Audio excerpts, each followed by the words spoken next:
At number 7 for me, so I had the Ravens at 6. Yep. I have the Pittsburgh Steelers. I have the Steelers at 6. Okay, so there you go. Just flipped. Yep. I mean, there's some badasses on this team. If you look every at this single roster. time, I want to be like, maybe this is the end of the run for Tomlin and for the defense. And it felt like that in the first half of last season. We're like, man, they just are. What is going on over there? They finished 10th in weighted defensive DVOA. Mm-hmm. When TJ Watt was on the field last year, they had a 63.5 defensive success rate. That would have been the highest in the league for the course of the season by a ton. They were 6th in the NFL in success rate over the second half of the year. They just always figure it out. And I don't think this is giving them too much credit because it's not like they don't have guys. Right. They have guys. True stars. Yeah. Their defensive front, this is a really good, really deep group. Obviously, TJ Watt, Alex Highsmith was really good for them last season. Cam Hayward is still here. Larry Ogunjobi. They have Marcus Golden now as a rotational rusher who's a good piece. They drafted Keanu Benton in the second round. Nate Herbig. Like this is, and who knows what they'll get from the rookies, but they don't need to get anything from the rookies. Anything would be a bonus.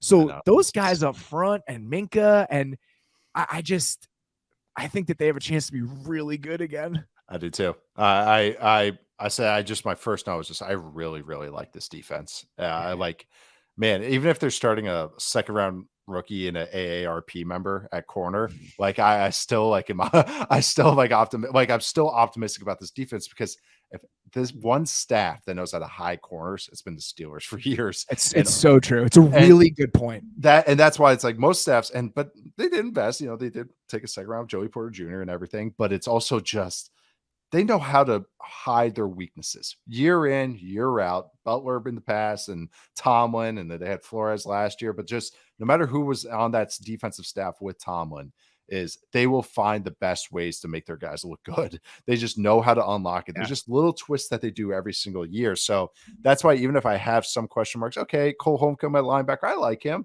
It's like okay at linebacker, but it's like their front is just awesome. And then they got Minka Fitzpatrick on the back end. That makes me just like, it could be a really exciting unit. I Minka Fitzpatrick, I think, is the best safety in the game. Also one of just the best pieces at any position about how they use him. They let him truly be an old school monster back that just reads the game.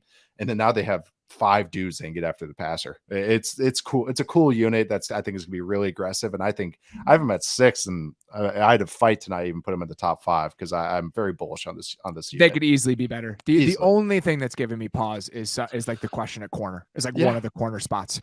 And what do you think about Patrick Peterson potentially moving to the slot? Because it sounds like that's possible. And I would like that. They're working a bunch of guys out in those spots. Yeah. It seems like a good next step for him. And that seems like the best way to use him at this stage of his career.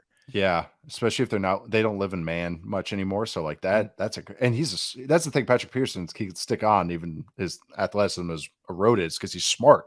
So like that's what put him in the slot. Let him use his eyes. I like that. I hadn't seen that rumor at all. So they're using him all over the place. Okay. So they've got guys that have been in and out of the lineup. I think that Keanu Neal is not practicing, and then I know DeMonte Casey is a little banged up too. Okay. So they've even been using him at safety a little bit, Peterson, and then Arthur Mollett, who was their nickel last year, is now on the Ravens. Think about that with him, like transitioning his career. That makes a lot of sense, actually. I actually like it a lot. It's camp time. Yeah. So they're just like, fuck it. Like, just let's have everybody play everything and see what works.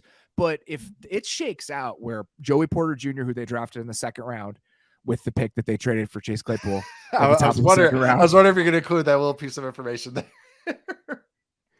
If he wins that job at one of those outside corner spots and Levi Wallace is on the other side, which they always have the 78 overall outside corner is a market this team has cornered. It was Steven Nelson for a couple of years. Now it's Levi Wallace. So that's one spot. And then if Joey Porter Jr. can step in at the other one, and then Peterson, and then they have that chance to play some dime with Neal and Casey together, just running back like the 2019 Falcons safeties. And so I really do think there's so many interesting kind of permutations of the personnel and they're consistently well coached. Terrell Austin is the defensive coordinator for this team. I feel like it's worth mentioning his name because he never gets talked about because of Tomlin. Yeah, but right. They do such a good job. I wouldn't be surprised if they finish number 1. Oh. They easily could. Any unit just has that kind of different. We talk about receiver rooms, just having like the basketball lineup. I love any defense that has the pass rushers like that, or defensive front that has the basketball lineup.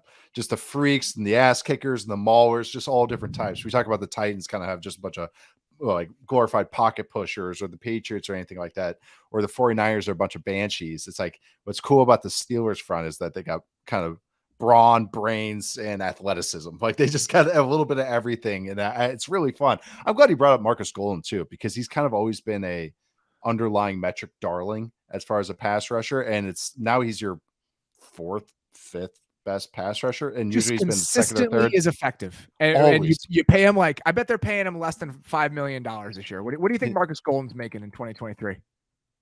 4.8, 6.2. Marcus Golden has a $1.1 million cap hit. He's making the minimum.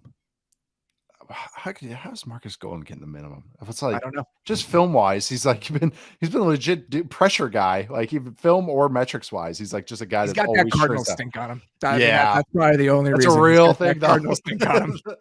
Yeah, that's a very real thing. He's not a old Legion of Boom defensive back. Like, ooh, this guy's gonna be great for us. Like, plop, we'll take him out. So one thing that I think is worth mentioning. Yeah, we know Patrick Peterson's age. I mean, if he doesn't play, then maybe they piece that spot together. Cam Hayward is going to be 34 years old, and he has played at least 15 games every single year since 2017. Every single year. The only year of his career where he's played less than 15 games is 2016. He played 7.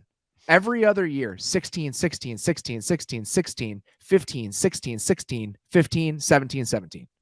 That's crazy. I mean, just a monster.